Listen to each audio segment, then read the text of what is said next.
Have you ever looked at someone else's life, shining and effortless, and felt a quiet ache inside your chest? That whisper of, if only I had what they have.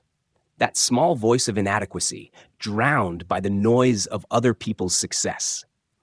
In today's world of glowing screens, it's easy to believe joy lives somewhere out there, wrapped perfectly in someone else's story. But what if true joy, true lessons, are not in what we envy, but in what we already hold, waiting to be seen with new eyes? In a forgotten corner of the world lay the Valley of Whispering Springs. Time moved slowly there, like the ancient river carving its path. Every element, from the tallest mountain to the smallest pebble, carried awareness. Each knew its place in the valley's song. Among them lived Kael, a simple riverstone, not polished, not radiant, just soft gray, shaped smooth by water across countless years. He rested among other stones, watching light dance on the water. He watched the willows sway, the dragonflies shimmer and vanish. Yet deep within, Kael longed for something more. A purpose, a beauty that felt less ordinary. But Kael's quiet life was shadowed by comparison. He looked at the willow, its branches stretching high, whispering to the wind. He looked at the rose, crimson blooms filling the air with fragrance, adored by bees and passersby. He looked at the dragonflies, delicate dancers moving with effortless grace, defying gravity, and Kael felt like a forgotten note in a grand symphony, a silent echo in a world of vibrant songs. Why must I be so still, he wondered, so plain, so unmoving? If only I could reach like the willow, bloom like the rose, or dance like the dragonfly, then I would know joy. His heart, if a stone could have one, yearned for change. He believed happiness was something borrowed, a coat worn by someone else. One twilight, the valley glowed lavender and gold. Kael overheard 2 pine cones drifting down the stream. The spring of reflection, one rasped. Its waters don't just mirror the sky, they reveal the truth within. The other chuckled softly. What we chase outside is often waiting inside, if only we dare to look. Their words rippled through Kael. A seed of curiosity stirred. Could it be true? Could joy be found without becoming anything more than himself? He resolved to find this spring, not to change his shape, but to face his longing, to seek clarity. The weight of grandeur. The willow Kael imagined speaking with the willow.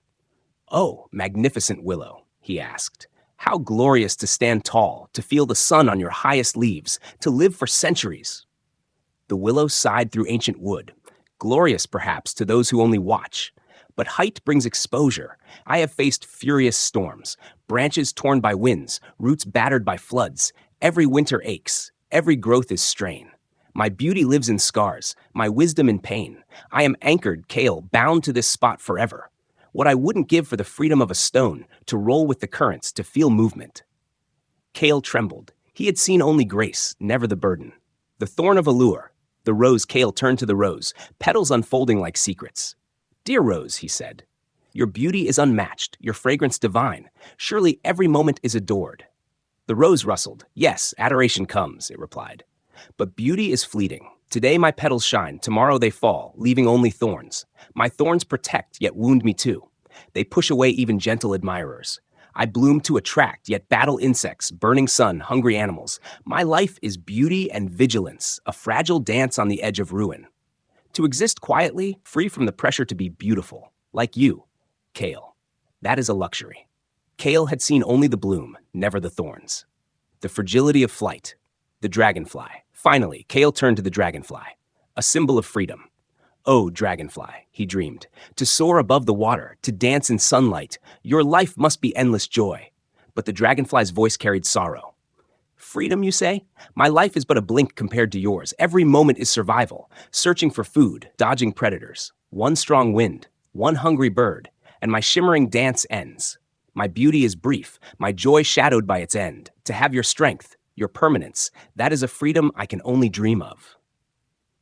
Kael had idolized the flight, blind to its fragility. Kael's realization. Disillusioned yet enlightened, Kael returned to his place.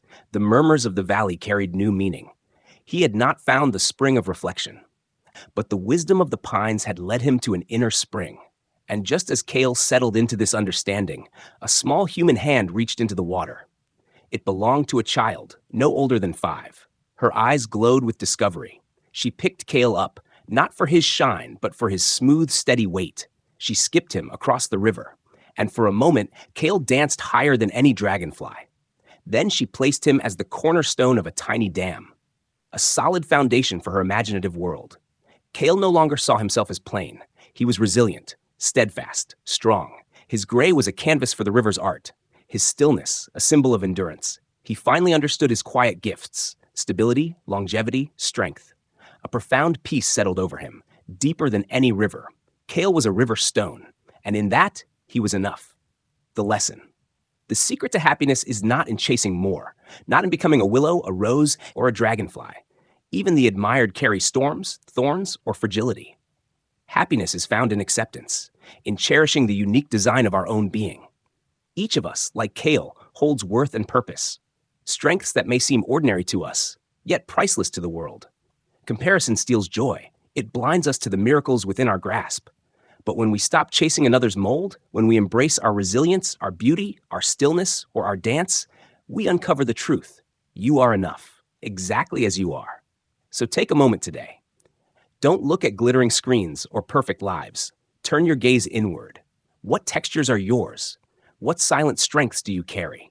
What quiet purpose do you fulfill? Let go of being someone else. Embrace the masterpiece that is you. And share below, what quality do you cherish most? What lesson have you learned about comparison? Together, let's create a space where every unique echo is celebrated.